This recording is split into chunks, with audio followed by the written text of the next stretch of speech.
Hello everyone, welcome back to the 12 Days of Christmas. My name is George, and today we're going to look at an invitation to openness and what that means during this time of preparation for the Nativity. I think when I think of openness, I usually think of how I have to be open. So I go to confession, I receive the Eucharist, I pray and listen for God's Word, and I receive from that openness. But I want to focus on how God demonstrates openness as well, and how that's way more significant and way more important.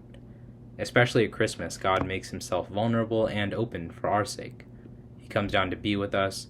More than that, he doesn't use his power to force us into a relationship with him. Instead, he continually invites us to share in that love that he brings.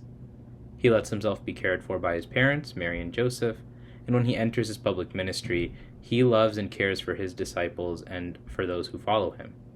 That vulnerability, of course, will also lead to a sacrifice for us on the cross.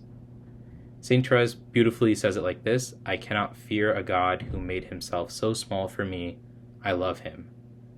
When God comes to us as a small child, docile and desiring love, he gives us the invitation to receive and give love through his humility.